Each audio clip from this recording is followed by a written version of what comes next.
Bienvenidos. Llegamos al fin de este primer ciclo de Visión Nocturna y como usted puede percibirlo en la ciudad, en las regiones, en el país, estamos en las cierres de estas campañas. Un trabajo que ha tenido un comienzo, diríamos, bastante débil y que ha ido poco a poco tomando fuerza. Dicen por ahí de que más que nada los que están interesados en esto son precisamente el mundo más político, que está más interesado en esto. La gente común pareciera que aún no está por salir a la calle. Esas grandes manifestaciones, por lo menos en Temuco, sí tenemos información que en Santiago el apruebo tiene una gran convocatoria. En el caso de Temuco, en la plaza no se veía mayor cantidad de gente, como el sábado pasado también en el rechazo no fue un tema multitudinario. Bien, vamos a ver. Hoy día queremos aprovechar de entender quién tiene la razón. Aquí alguien con legítimo derecho está defendiendo una postura. ¿Qué va a pasar después de este domingo cuando se callen hoy día todo lo que son las manifestaciones y el domingo hable la comunidad, hable el electorado? ¿Qué sucede después? Eso es lo que hoy día queremos conversar con los invitados que han sido convocados para esta oportunidad. Estamos junto a Lorena Céspedes Fernández. Ella es ex constituyente del Distrito 23, profesora de Física y Política Independiente. Y en la Convención Constitucional representó al Distrito 23 de la región de la Araucanía, vicepresidenta adjunta de la Convención Constitucional entre el 29 de julio del 2021 y el 6 de enero de 2022, coordinadora de la Comisión de Principios Constitucionales, Democracia, Nacionalidad y Ciudadanía. Lorena, bienvenida, gracias por acompañarnos. Muchas gracias, gracias por la invitación, feliz de estar aquí conversando de esta propuesta de nueva Constitución con ustedes. Para nosotros es un gusto. Le acompaña Eduardo Cretón Rebolledo, ex constituyente Distrito 22, provincia de Malleco. Él es licenciado en Ciencias Jurídicas y político de la Unión Demócrata Independiente. En la Convención Constitucional representó al Distrito 22 de la región de la Araucanía. Eduardo, gracias por estar con nosotros también. Muchas gracias, Miguel Ángel, saludar también a Lorena. Y bueno, vamos a ver ya qué es lo que va a pasar este domingo, que a poquito ya se está terminando la carrera. Queda poquito. Y junto a nosotros aquí en los estudios de UFROvisión vamos a sumar al cientista político de la Universidad Católica de Temuco, Cristian Quiroz, quien está ya en línea a través de la señal Zoom. ¿Cómo está, Cristian? Bienvenido. Buenas noches. Hola, muy buenas noches, estimado Miguel Ángel.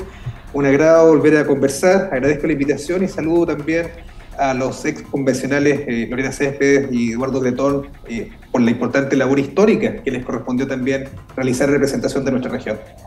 Tenemos un título que está ahí ya en nuestra franja que le espera a Chile después del plebiscito. Pero antes quiero aprovechar de salir de una duda que lo escuché esta tarde en algún medio de comunicación. Decían de que este plebiscito ha calado hondo, particularmente en las familias, y se ha hecho una división muy notoria.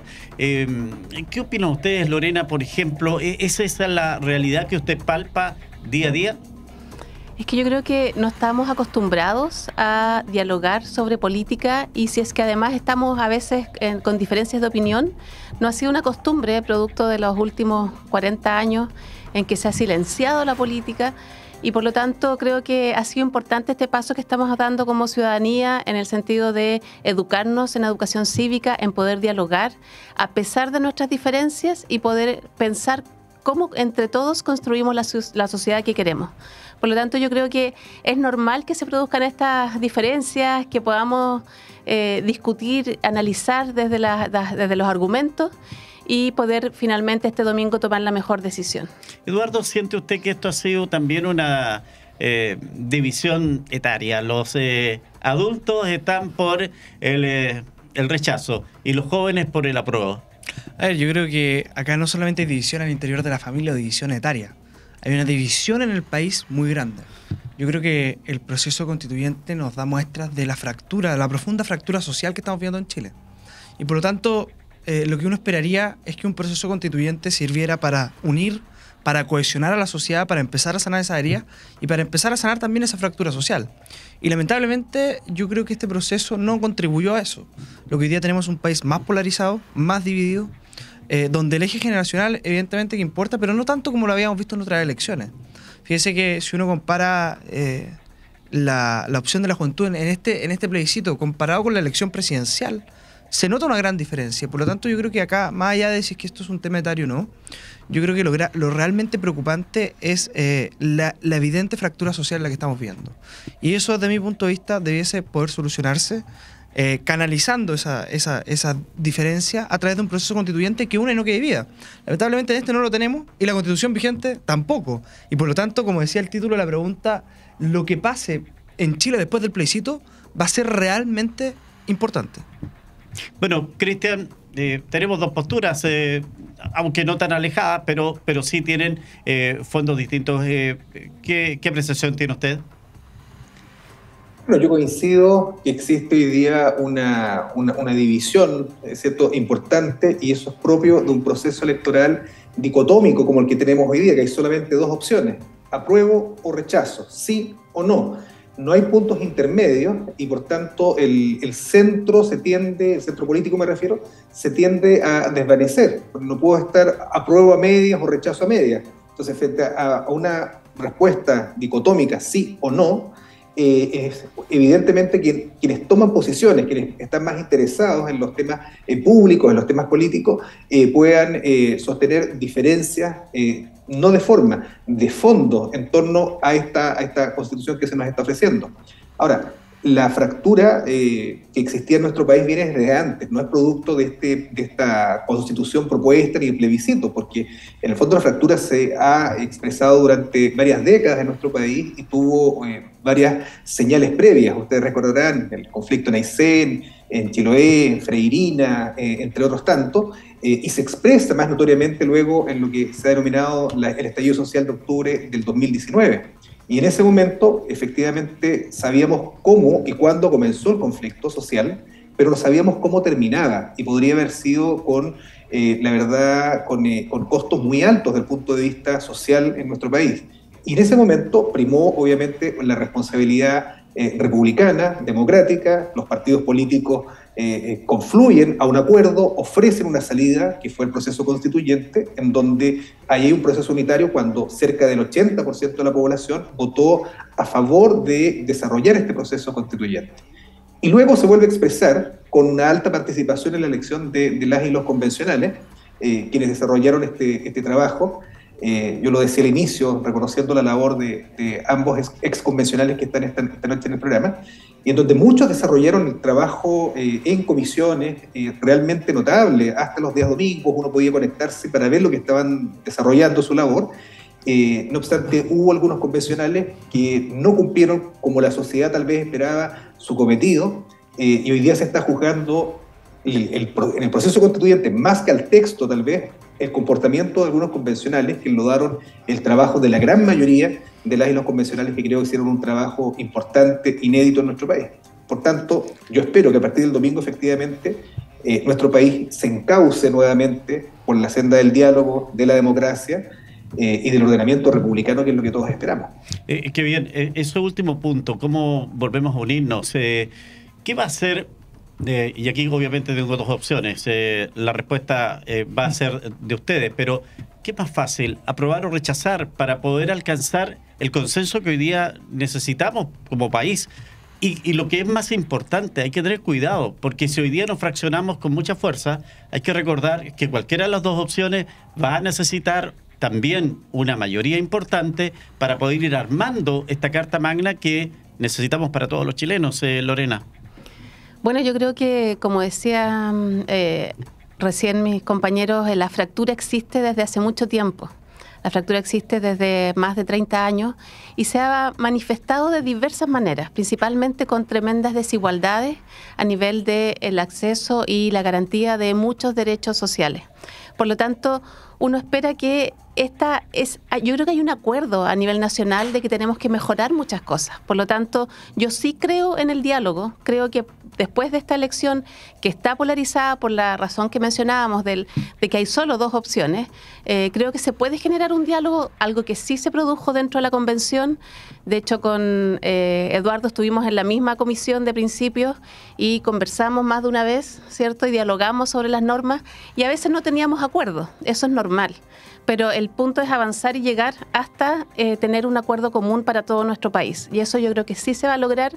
Por supuesto que creo que el avance, la mejor apuesta es a partir de este nuevo texto constituyente, porque muestra el tipo de país que queremos, ese país más solidario, más social, más preocupado de muchos grupos que han estado históricamente dejados de lado y que como sociedad nos tenemos que hacer cargo. Por eso creo que es importante que avancemos en ese sentido y yo estoy confiada en que el diálogo se va a producir posteriormente entre todos los sectores porque todos queremos lo mismo, queremos un mejor país y eso lo podemos construir entre todos. Eduardo. A ver, yo creo que hoy día las posturas extremas están quedando aisladas, digamos, porque si uno mira, son muy poca la gente que aprobaría el texto tal cual como está. Y muy poca la gente que rechazaría para quedarse con la Constitución vigente. Por lo tanto, la pregunta es, ¿qué es más fácil? ¿Tener un nuevo proceso constitucional o reformar la Constitución si es que se llega a aprobar? Lo primero que hay que señalar con eso es que incluso la gente que hoy día está por aprobar, una gran cantidad de gente que está por aprobar, reconoce que el texto quedó malo. Y por lo mismo dice que hay que aprobar para reformar. De hecho, el acuerdo que hicieron los partidos oficialistas, a petición del presidente Gabriel Boric, da la razón en que hay muchas cosas de esta Constitución que quedaron mal redactadas. Por mucho tiempo se nos trató de que nosotros decíamos fake news, que estábamos mintiendo en una serie de puntos, pero resulta que el acuerdo que hicieron los partidos oficialistas nos da la razón y dice, mira, estos puntos quedaron mal. Por tanto, hay que reformarlo desde sistema de justicia distinto, hay que reformar en temas de los derechos sociales también, por ejemplo, el tema de la vivienda, un montón de cosas. Y por lo tanto, lo primero que yo diría es que incluso aquellos que están por la prueba reconocen que esto no quedó bien, que no cumple la expectativa. Ahora, lo segundo, y con respecto a lo que decía Lorena, es que efectivamente yo creo que hay avances, algunos avances con respecto a los derechos sociales, y que es por lo general sobre lo que gira la discusión. Mire, pero es que todos los derechos sociales que garantiza este texto, bueno, primero no sabemos cómo efectivamente se van a cumplir esos derechos sociales. No tenemos certeza si es que van a quedar simplemente en el papel o se van a poder ejecutar en la práctica. Y lo segundo es que los derechos sociales son un capítulo de la Constitución. Pero la Constitución hay que verlo de manera completa. ¿Qué es lo que pasa con el sistema de gobierno, con el sistema político? Es un completo desastre. Y eso es algo que quizás la gente no le gusta conversar mucho porque no es algo atractivo, digamos, porque la discusión se leía a los derechos sociales.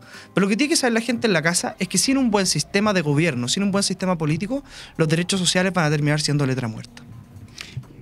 Cristian, me imagino usted atentamente está escuchando estas expresiones y para la gente que nos está mirando en este instante seguramente se pregunta si es que el domingo se impone el apruebo o se impone el rechazo.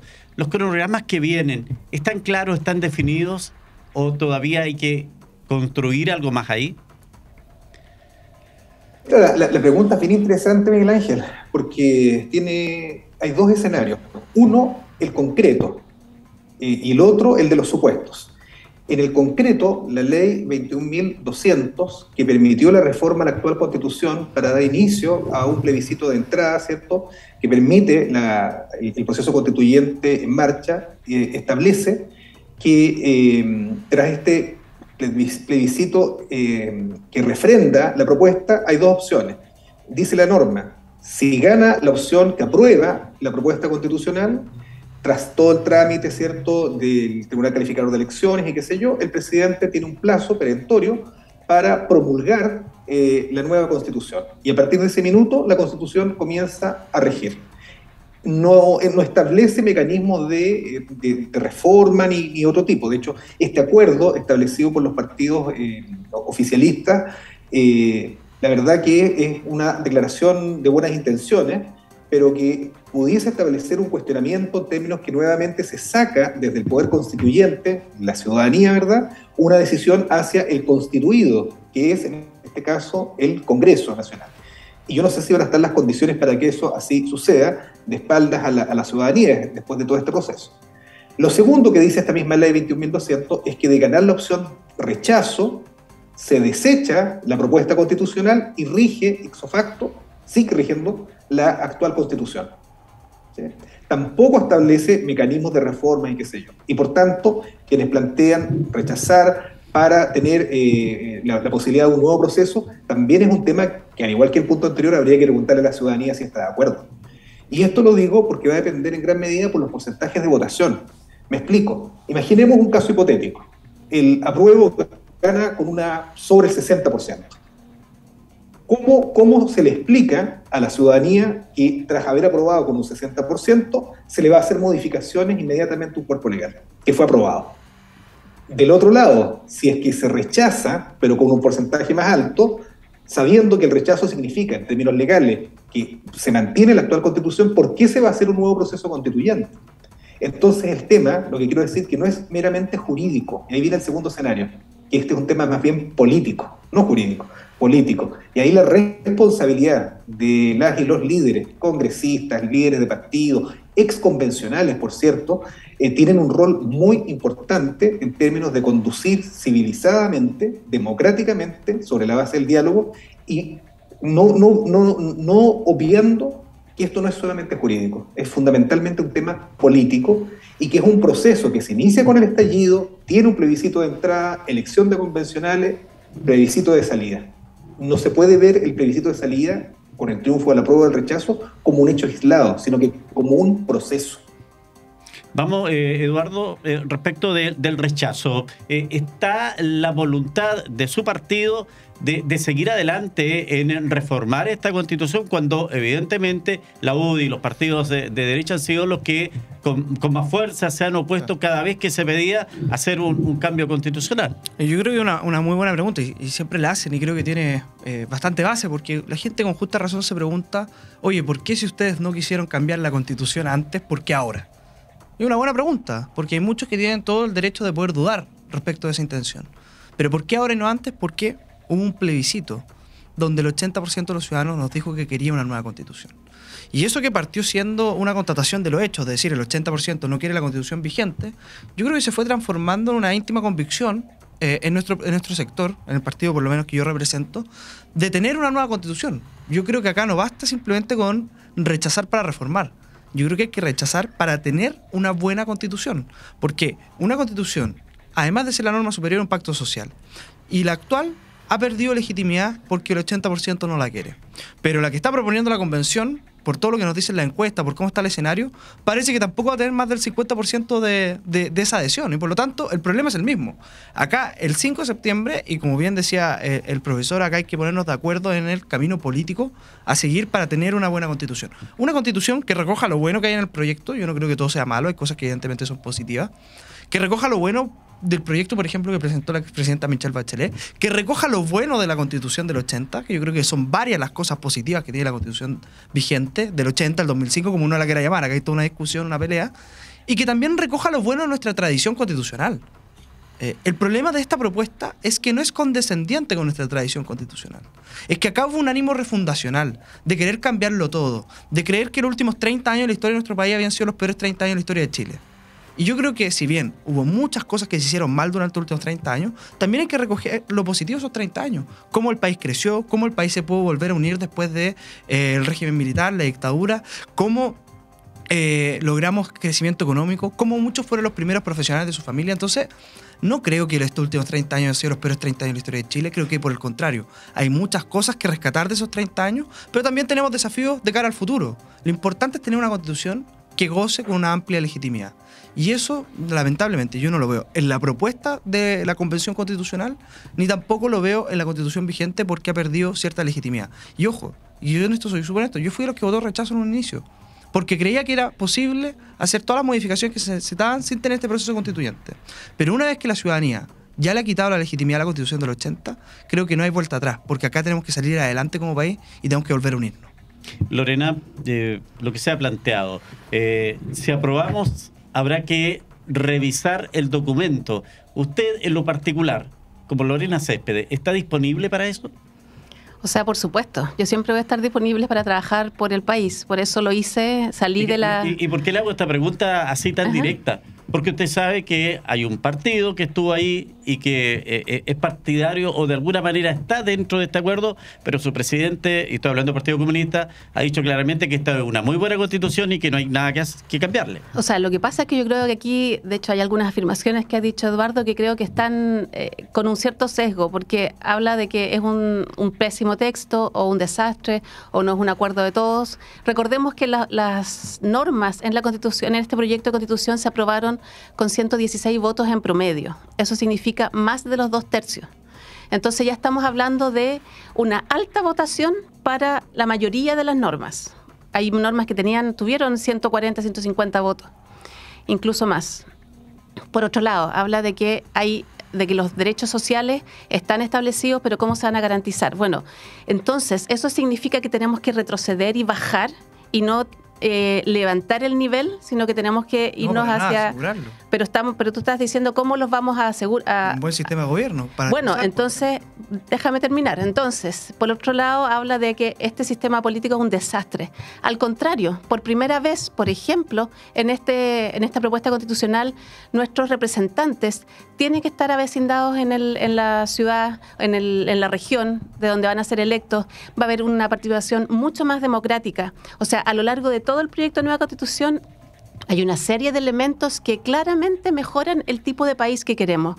La conciencia ecológica, el cuidado del medio ambiente, todos los mecanismos de democracia directa que aparecen, la iniciativa popular de ley, la iniciativa de derogación de ley o de reforma constitucional. O sea, hay muchos elementos, la paridad, que es un tema transversal y tan importante que se instala, la igualdad sustantiva. Entonces tenemos una serie de normas y además hay principios que rigen esta propuesta de nueva Constitución que buscan justamente hacer el contrapeso a ese lado malo que hemos tenido en estos últimos 30 años. Hemos tenido muchas cosas positivas, estoy de acuerdo. Hemos avanzado mucho como país, pero también empecemos a equilibrar la balanza. Tenemos un 1% del país que tiene aproximadamente el 30% de la riqueza. Entonces, tenemos desigualdades. Yo soy profesora, trabajo con estudiantes y veo lo que pasa con mis estudiantes. Es distinto salir de un colegio particular que de una escuela municipal. Y eso no pasa por finalmente pasar a todos los estudiantes a la escuela particular. Pasa por realmente empezar a equilibrar la cancha, porque no es solamente un tema de recursos, es un tema cultural, es un tema social. Y esta decisión que vamos a tomar respecto desde qué texto partimos a partir del 5 de septiembre, creo que es súper importante. ¿De dónde partimos? Nosotros fuimos electos para escribir esta nueva Constitución, para reflejar lo que el Chile quería. Vimos, por ejemplo, en el caso de educación, que pidieron 5 cosas la ciudadanía, que lo retrató. Tenemos que hablar de educación. Educación integral, de calidad, gratuita, inclusiva, sin discriminación. Todo eso está en la propuesta, por ejemplo, de educación, ¿ya? Y el poder nivelar hacia arriba, o sea, cuando uno afirma esto es un desastre, o sea, estamos equilibrando poderes. ¿Y a quién le duele el perder cierto poder? A los que tienen el poder actualmente. Entonces, uno lo que está buscando es, tratemos de construir entre todos un Chile más justo. Y esa justicia se busca a través de equilibrar los poderes. Obviamente que es una propuesta política, es una propuesta social, y eso no lo tiene nuestra Constitución actual, y es lo que estamos tratando de instalar en nuestro país. Y que no se equivoque la ciudadanía, porque este domingo votamos, como decía el profesor Cristian, votamos si aceptamos este proyecto de nueva Constitución o nos quedamos con la Constitución actual. Cualquier otra idea va a ser resorte del Congreso decidir si es que logramos hacer alguna otra cosa o no. Y recordemos que tuvo que venir un terremoto, un estallido social para que el Congreso se dispusiera a hacer un cambio. Entonces, también ahí hay que sopesar qué significa el avanzar. Y obviamente que reformar, yo no tengo problema en que se reforme esta Constitución. Todas las constituciones del mundo se van arreglando en el camino, hay que hacer ajustes. Pero es natural. Que no, pues. Es natural hacer algún ajuste pero acá a decir este que proyecto. Todo nada, y ahora dices que hay que hacer reforma. Entonces, no entiendo tu afirmación. ¿Dijiste esta era la Constitución del 80 o esta? Por lo tanto, tanto, no se vota votar. nada más. Ya, pero desde el 5, el Congreso tiene que definir qué es lo que se hace. Entonces, ¿por qué los partidos oficialistas hicieron un acuerdo con ciertos temas que se comprometían a reformar? Pues está de más, digamos. Eso es lo que viene posterior al domingo, por supuesto. Bueno, quiero ir con Cristian Quiroz, porque claramente la oferta que se hace por parte de Lorena en cuanto a lo que significa aprobar esta Constitución, en su balanza está puesto el tema social. Sin embargo, quienes están con el rechazo hablan, era necesario para hacer el equilibrio de esto, terminar con el Senado y cambiar una serie de situaciones que son parte de la tradición chilena, estableciéndose una nueva mirada de refundación de nuestro país. ¿Cómo ve esa situación, Cristian, en que la fuerza de la prueba está centrada en el tema social que tiene este nuevo documento propuesto?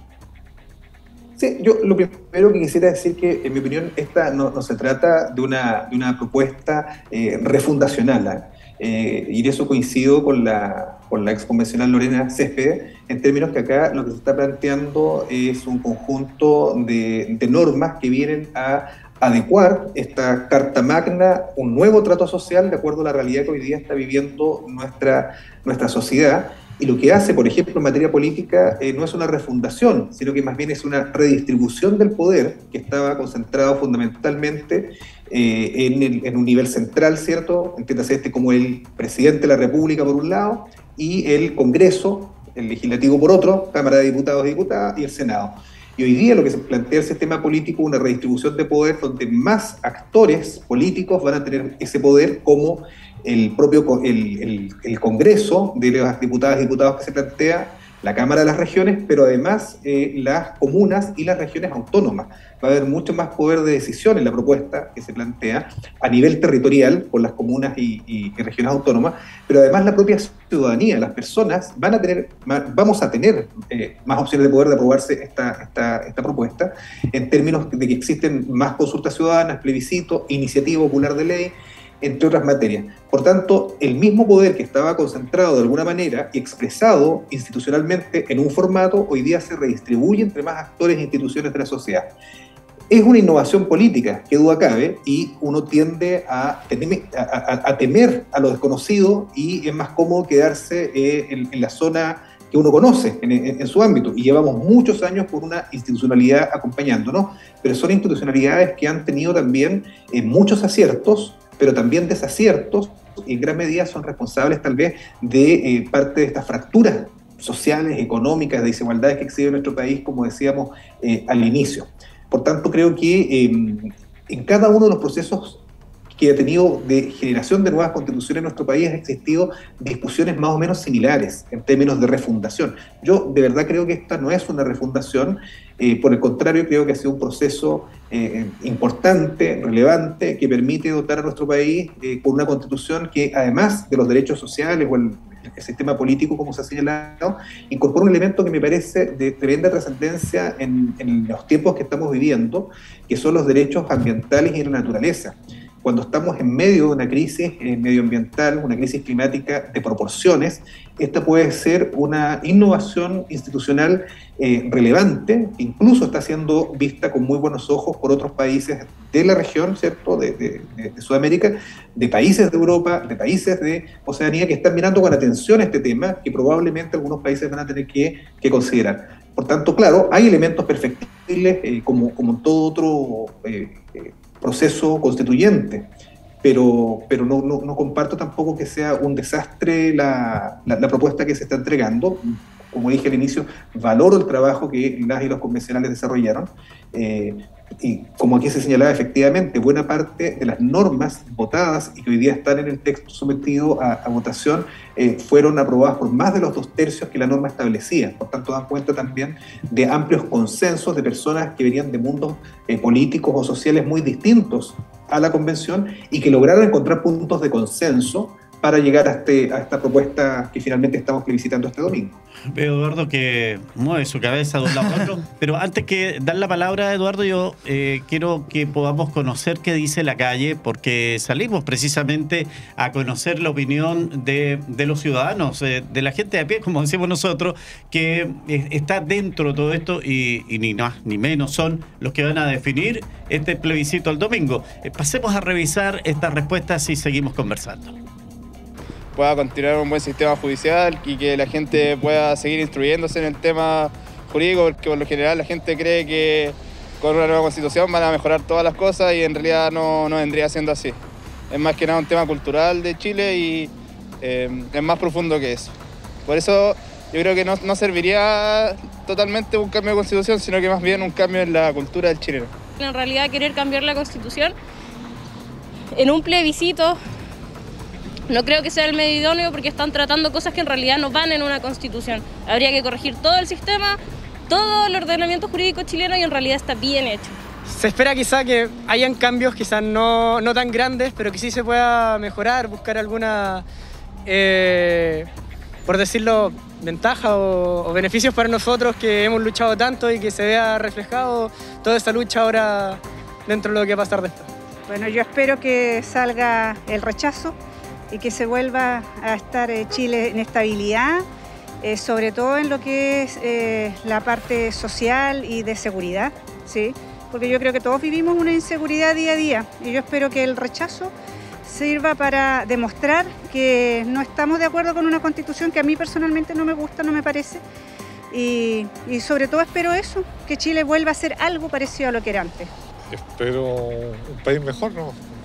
Una sociedad mejor, una sociedad donde finalmente muchas de las divisiones y las conflictividades que existen actualmente, que a lo mejor esta misma situación política ha provocado, desaparezcan.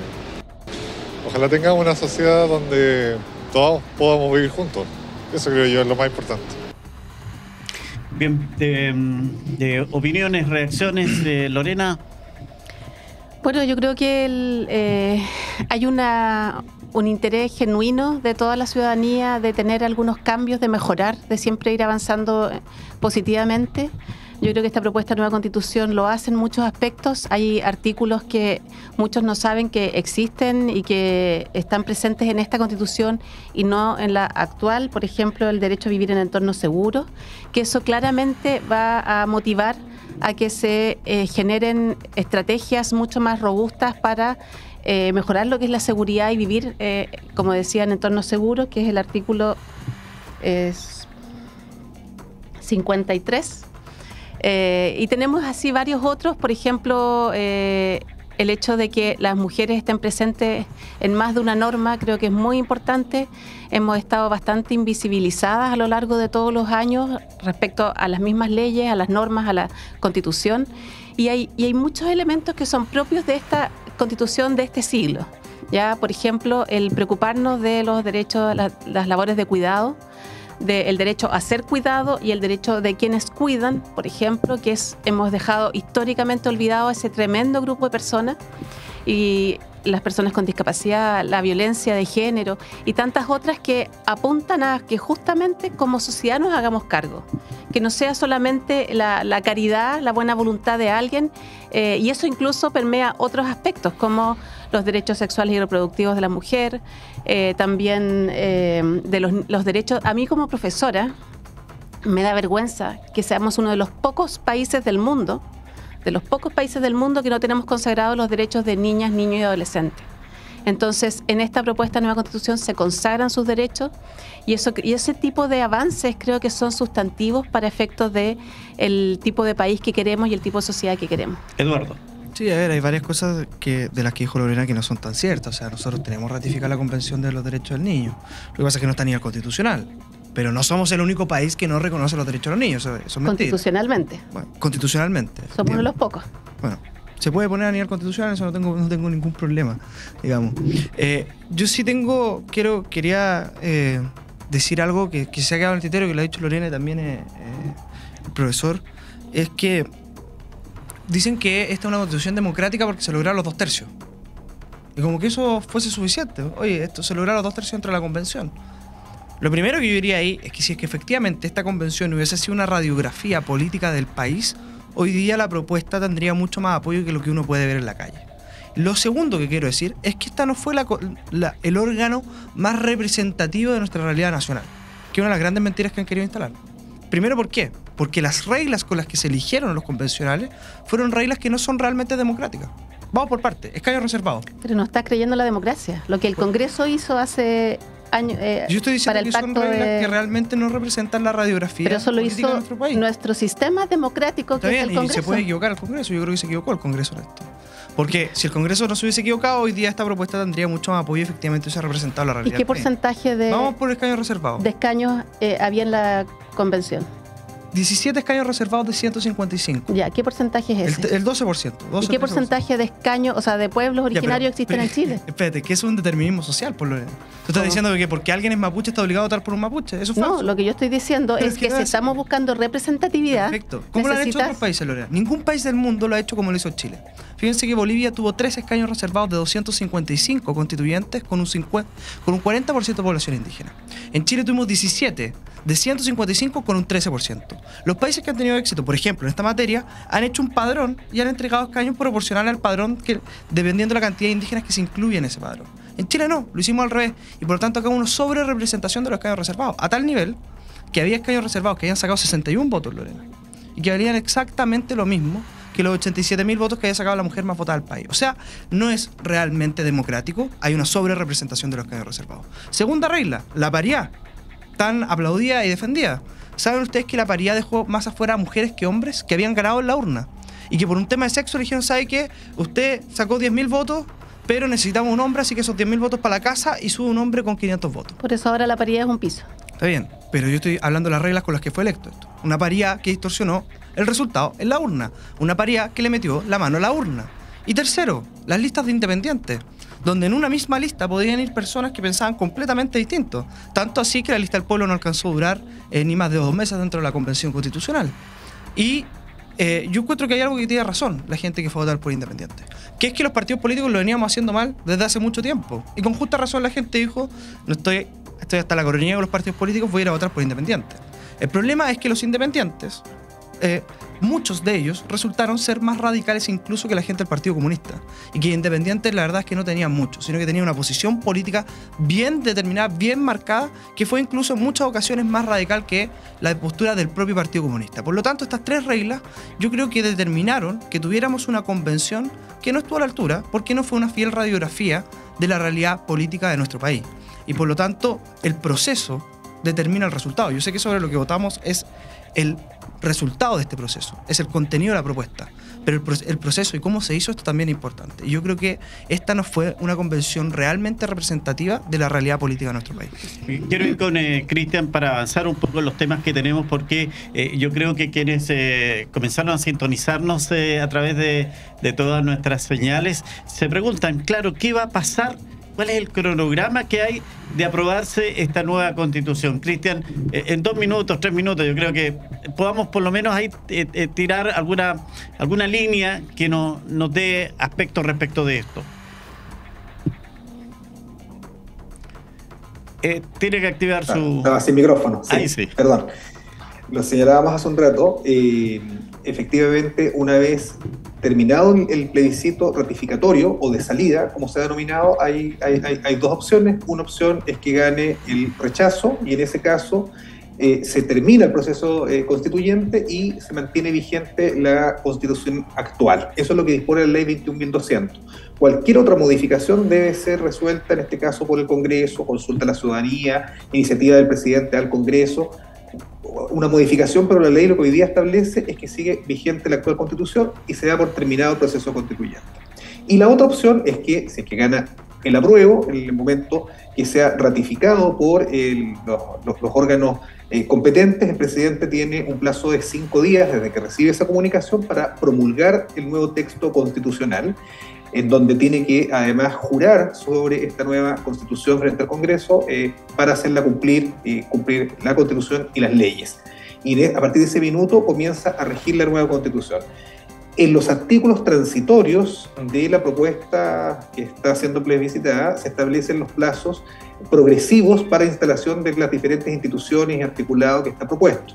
Hay normas que van a comenzar a regir en el momento y otras que tienen un plazo mayor, que van a tener que ser reguladas también por leyes de diferentes categorías, de rango constitucional probablemente muchas de ellas, para poder materializarse. Y en ese sentido, a propósito de lo que señalaba una de las personas que daba su testimonio en la calle, claro, la Constitución evidentemente no va a solucionar todos los problemas de un día para otro. Eso evidentemente que este es un proceso progresivo, gradual, para poder adecuar las diferentes instituciones y los otros mecanismos que van a permitir que efectivamente se pueda materializar. Ahora, si se le agrega este acuerdo que existe entre los partidos oficialistas de generar ciertas modificaciones también al texto constitucional, eso cambia, porque van a tener que coordinarse los plazos establecidos en la Constitución, de aprobarse, ¿cierto?, en la nueva Constitución, con las prerrogativas que tiene el Congreso actual que está vigente. De ahí es que yo señalaba que al día siguiente va a ser un escenario bastante complejo y de mucha responsabilidad política, de mucha prudencia política para poder sobrellevar el proceso que se nos viene por delante. Lorena, de ganar el rechazo, ¿cuál sería o a quién habría que apuntar respecto a las responsabilidades? O sea, aquí yo creo que más que responsabilidades es reconocer lo que el país está decidiendo. Yo creo que es bastante claro que hay una propuesta de texto constitucional que fue propuesto por un mecanismo completamente democrático.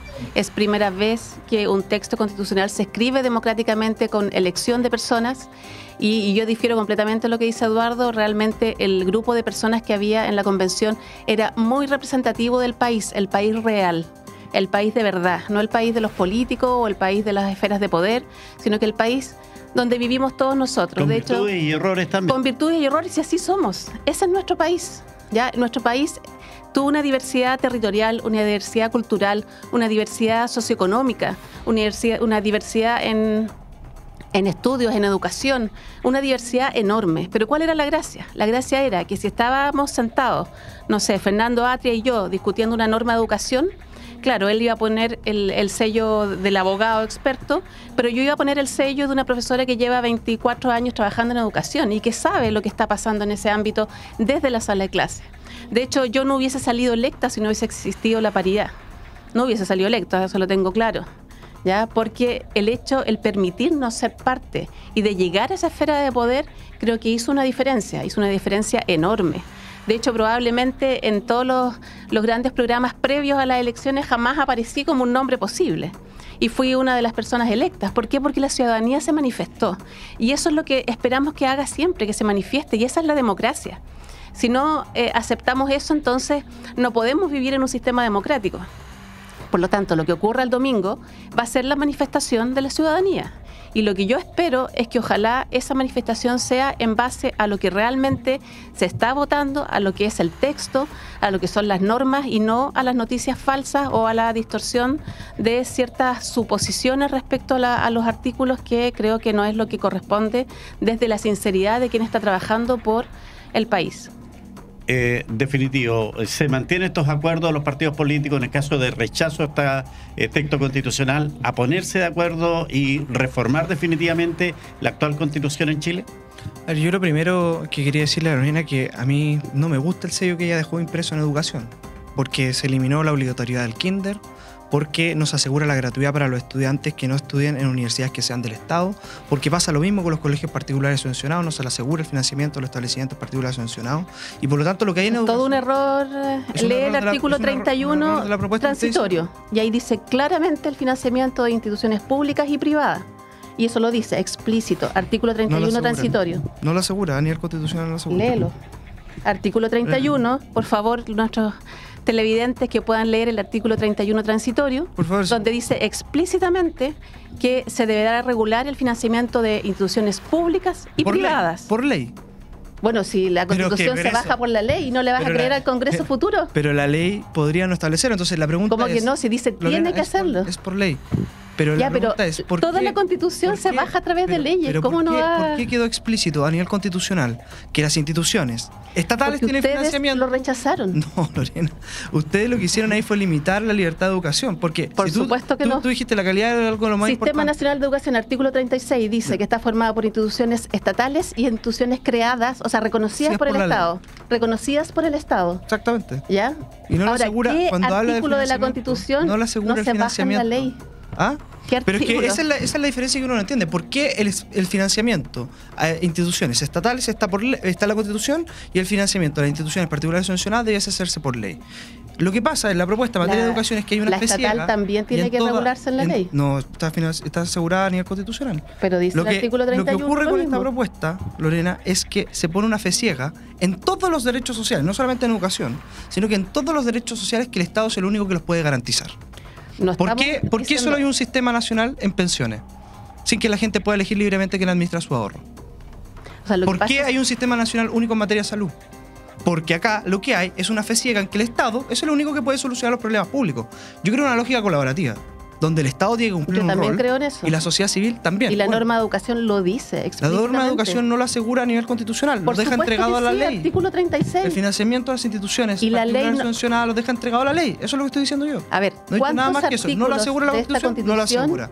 Lo entrega a la bajan ley. En la ley. Es que sabes que la mayoría. Tú no puedes no creer en el Congreso y en las leyes futuras. Lorena, el problema es que cuando ustedes algo no les gustaba para que estuviera la Constitución, eso lo mira la ley. Entonces, fíjense, por ejemplo, cuando yo propuse una norma que tenía que ver con una consagración constitucional en contra del terrorismo, tema que es fundamental para nuestra región, me dijeron, no, eso lo ve la ley.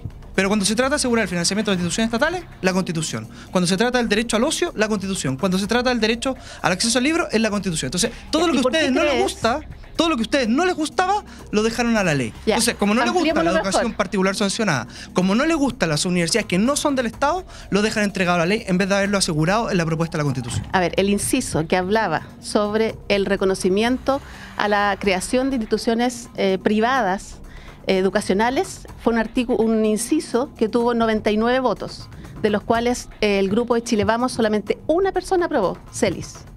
Uno solo. O sea, de toda la izquierda, centro izquierda, aprobamos casi todos, faltó un pedazo, faltaron 4. Y ese no quedó porque Chile Vamos lo rechazó. ¿Ya? Punto 1. Segundo, pero un momento. Entonces, ahora tú estás diciendo que no crees en las leyes. ¿Ya? Estoy diciendo que no creo en las leyes. Estoy diciendo que todo lo que a ustedes no les gustó no lo dejaron en la Constitución. Ya, y lo que a ustedes no les gusta, que es este proyecto de nueva Constitución, entonces hacemos una de nuevo. Es que no me gustó ahora.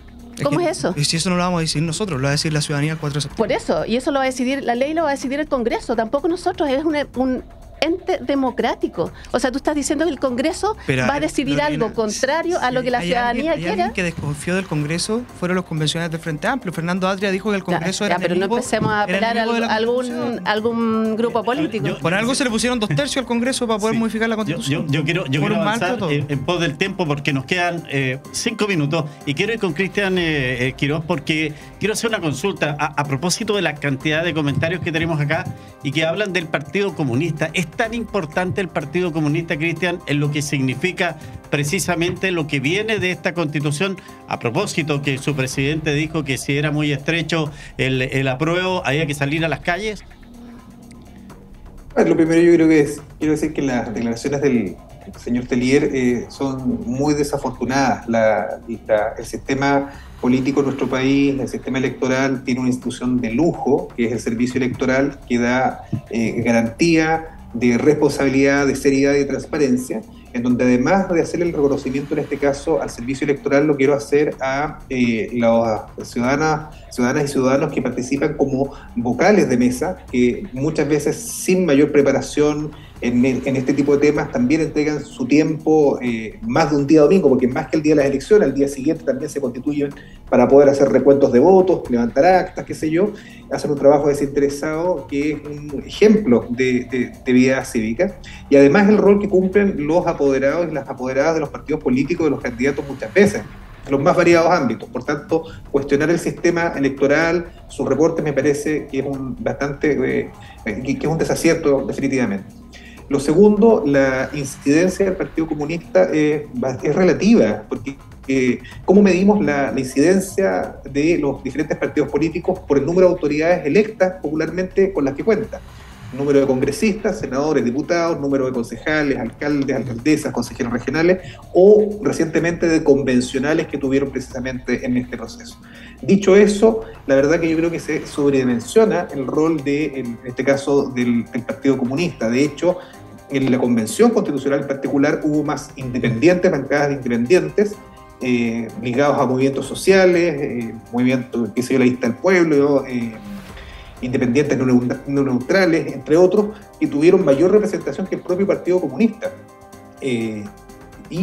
Además estuvo la participación de otros partidos políticos, de otros independientes y de pactos instrumentales también que participaron en este proceso. Por tanto, yo creo que no hay que sobredimensionar en este caso el rol de ningún partido en particular. Insisto en que los acuerdos, nos gusten o nos guste o no el texto que está propuesto, es fruto de un amplio consenso, en donde la mayoría de las veces se superó los 2/3 que son representativos de las chilenas y chilenos que votaron por esos convencionales para que se les representara en este órgano constituyente. Por tanto, creo que esas son las normas del juego que el país aceptó con el plebiscito de entrada, que fue lo que se ratificó luego con la elección de los convencionales y que tendrá que ser ratificado este domingo 4 de septiembre en términos de si se refrenda o no se refrenda esta propuesta constitucional. Eduardo, dos temas que usted podría relevar de importancia de este documento que estamos plebiscitando este domingo. A ver, lo primero, lo más relevante, yo creo que acá hay un consenso transversal, es que en el siglo XXI las constituciones tienen que estar dotadas de una amplia legitimidad. Y segundo, que la forma de escribir una constitución ya no puede ser entre cuatro paredes y por lo tanto se requiere que el mecanismo con el cual se escriba una nueva constitución en caso que gane el rechazo, ya sea una nueva convención constitucional, ya sea el Congreso, ya sea una comisión de expertos, hay varios mecanismos en esto, cuente con legitimidad por parte de la ciudadanía. Yo creo que eso es lo primero a rescatar. El segundo punto dramático es que yo creo que la discusión acá gira en torno a los derechos sociales, que muchos de los derechos sociales no quedaron como la inmensa mayoría de los chilenos les hubiese gustado. Y que por lo demás tampoco tenemos certeza de cómo se van a garantizar esos derechos sociales, porque se pone una fe ciega en que el Estado es básicamente el único que puede garantizar los derechos sociales. Hay que entender que sin un buen sistema político, donde yo difiero, este no es un buen sistema político porque de hecho quienes perdemos somos las regiones. Se elimina el Senado, que era una institución que le daba fuerza a las regiones. Fíjense que de los 103 derechos sociales que están en la propuesta, las leyes de acuerdo regional, es decir, dónde va a poder intervenir la Cámara de las Regiones o la Cámara Decorativa, como nosotros le hemos llamado, son 3. De 103 derechos sociales, solamente en 3 puede intervenir la Cámara de las Regiones. Por lo tanto, creo que es un sistema político que le quita poder a las regiones, que centraliza mucho el poder en la Cámara de Diputados y Diputadas, cosa que si el día de mañana tenemos un presidente que tenga mayoría, va a poder hacer lo que quiera, ya sea un Bolsonaro o un Maduro, y si es que no la tiene, manda al Parlamento. Por lo tanto, es poco armónico. Eduardo, ¿no encuentra nada bueno usted de este documento? Por supuesto que hay cosas bastante positivas. Pero así acotada. Primero, lo que te decía, el espíritu que hay detrás de esto, de entender que las constituciones del siglo XXI tienen que estar dotadas de amplia legitimidad. ¿Ya? Segundo, hay varios derechos sociales que yo encuentro que son positivos que se incorporen. El derecho humano al agua, el derecho a la vivienda. Claro, me hubiese gustado que no tuviésemos esta discusión que se ha dado con respecto a la vivienda. Y gracias, creo que hay varios Eduardo. derechos sociales que Lorena, son positivos. Dos cosas que usted sacaría y que está dispuesta a, en el caso que gane la apruebo, a esta reforma que hay que hacerle al documento de acuerdo al compromiso que tiene el presidente Boric y el grupo de partidos. Bueno, a nosotros nos pasa a los profesores que todos los años usamos material para nuestras guías, nuestros trabajos, año a año. Y por lo menos a mí me pasa que llego al año siguiente, voy a usar el material y le encuentro alguna pifia, como se dice en buen chileno. Y uno dice, voy a arreglar esto. Yo creo que es súper normal arreglar cosas. El acuerdo que llegaron los partidos... ¿Cuáles son las dos cosas, Lorena? Porque se me acaba el tiempo. Ya, en los acuerdos yo creo que lo que más hay son ajustes. Ya. Más que cambiar. ¿A qué? Ajustes, por ejemplo, cosas que estaban delimitadas a la ley, como decía... No, ese está maravilloso. Los límites. Como decía Eduardo, por ejemplo, los límites de la justicia indígena, que fue algo que Eduardo sabe, que yo propicié también. Por lo tanto, que quedara constitucionalmente, creo que está bien hacer el ajuste y que no quede solamente en la ley, sino que quede con mayor certeza en el texto. Eso podría ser, por ejemplo. Pero en realidad son principalmente precisar cosas pero que... dígame algo. Dije la justicia indígena. ¿Ya? Puede ser también alguna colaboración público-privada en diversas normas, pero la verdad es que son, insisto, dentro de lo que se planteó de parte de los partidos, hay muchas cosas que yo estoy de acuerdo en precisar, pero no hay un cambio sustancial en ello.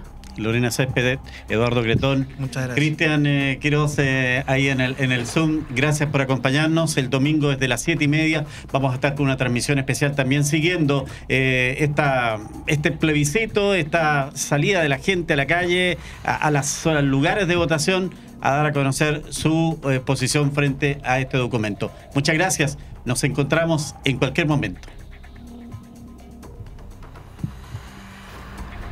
Ya fue lo último, Lorena, así que ya...